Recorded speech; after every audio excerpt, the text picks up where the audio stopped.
အားလုံးပဲမင်္ဂလာပါရှင်ဈေးထဲကဝင်လာတဲ့ကြက်ချီတောက်လေးတွေကိုတန့်စင်သွားအောင်ရေးပြအောင်ဆေးထားလိုက်ပါမယ်ဆေးပြီးသွားရင်တော့အတုံးသေးသေးလေးတွေခုတ်ထားလိုက်ပါမယ်မခုတ်လည်းရပါတယ်ကျမကတော့ပူစားကောင်းအောင်လို့3ပိုင်းပြီးမှခုတ်ထားလိုက်ပါတယ်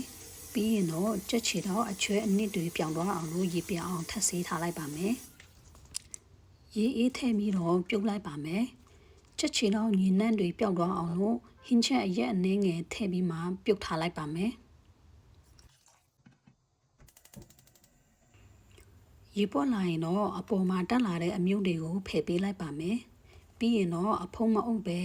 ညင်နှံ့တွေပျောက်သွားအောင်လို့15မိနစ်လောက်ထည့်ပြုတ်ထားလိုက်ပါမယ်။ပြုတ်ပြီးတော့ရင်တော့ဆေးပြီးရေအေးထဲထည့်ဆင်ထားလိုက်ပါမယ်။စားရတာကျွတ်ကျွတ်ထုပ်လေးဖြစ်သွားအောင်လို့ရေခဲတုံးလေးတွေထည့်ပြီးထပ်ဆင်ထားလိုက်ပါမယ်။ပြီးရင်တော့ကြက်ချေထောက်ထဲဖို့ငရုတ်တီးစီမွေးဆက်ပါမယ်။ကိုချိုင်းနေတဲ့တလူဆက်လို့လည်းရပါတယ်။ကျမကတော့အရသာပူကောင်းအောင်လို့ခွာကြောက်စီအနှင်းငယ်ထည့်လိုက်ပါမယ်မကြိုက်တဲ့လူတွေကမထည့်လည်းရပါတယ်ပြီးရင်တော့စီပူပူလောင်းထည့်ပြီးမှမွေပေးလိုက်ပါမယ်အရသာအရင်မွေးတဲ့ငရုတ်တီးစီမွေးလေးရသွားပါပြီနော်ဒါကတော့ကြက်ချီတောက်ထဲသွင်းမဲ့အစာပလာလေးတွေဖြစ်ပါတယ်အားလုံးလောင်းထည့်လိုက်ပါမယ်ဆက်ထားတဲ့ငရုတ်တီးစီမွေးအားလုံးလောင်းထည့်လိုက်ပါမယ်ပပလီထားတဲ့တံပရာတီးကိုအစိဖယ်ပြီးထည့်လိုက်ပါမယ်ပြီးရင်တော့ surprise ချိုရည်ကိုကြက်ချေတော့မြုပ်သွားတဲ့အထိတပူဖောက်ထည့်လိုက်ပါမယ်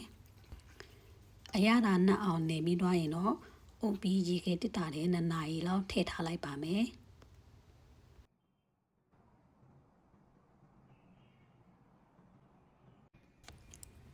2နာရီလောက်နှက်ထားပြီးရင်တော့ကြက်ချေတော့တံပရာချင်းဆက်စားလို့ရပါပြီနော်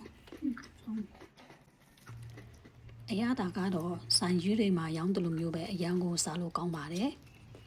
ချင်းချင်းဆက်ဆက်ကျွတ်ကျွတ်ထုပ်လေးနဲ့အရန်ကိုအရသာရှိပြီးစားလို့ကောင်းပါတယ်